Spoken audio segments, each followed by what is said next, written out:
Donc, Au revoir là-haut de Pierre Lemaitre. Il s'était mérité le prix Goncourt en 2013, donc il n'avait pas besoin de nous autres.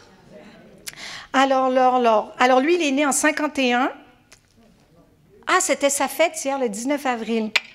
Alors que Larry Tremblay, né le 17 avril. Ah, que de bélier, que de bélier. Oui, oui. Donc, lui, Pierre Lemaitre, il est né à Paris, romancier, scénariste, psychologue de formation. Il vit de sa plume uniquement depuis 2006, parce qu'avant, il faisait tout à fait autre chose. Ses romans sont traduits dans une trentaine de langues. Alors, toujours pigé au hasard, membre Verdun. Oh. On voit le patriotisme. Hein? Quand j'ai dit... C'est bizarre, quand j'ai dit membre de France, personne n'a dit yeah! Il n'y a personne de France ce matin présent dans la salle, c'est quand même étonnant. Bon. Alors,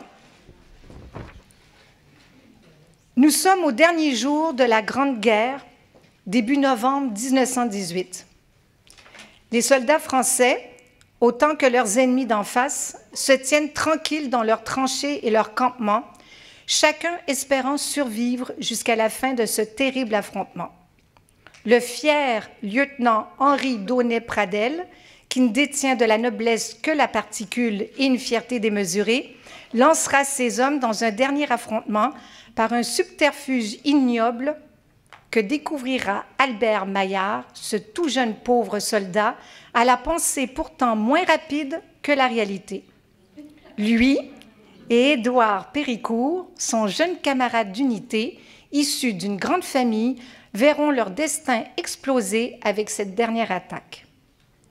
Pierre Lemaitre nous entraîne à partir de cette introduction dans l'après-guerre en France. Se pourrait-il que l'après soit plus dur que le pendant? Édouard partage avec Pierre Lemaitre un talent incroyable pour le dessin, quel lapsus. L'un rend en quelques coups de crayon la réalité de scène de guerre, l'autre, l'auteur, à coups de mots bien sentis, nous plonge dans une réalité qu'on oublie, celle de la vie au quotidien, dans un pays qui se relève difficilement de cette trop longue guerre. Les chemins de l'affreux Henri à la particule, d'Albert et d'Édouard se croiseront à nouveau. À mon avis, un très bon roman, dur, efficace, avec de toutes petites pointes d'humour. Difficile de l'abandonner longtemps sur un coin de table.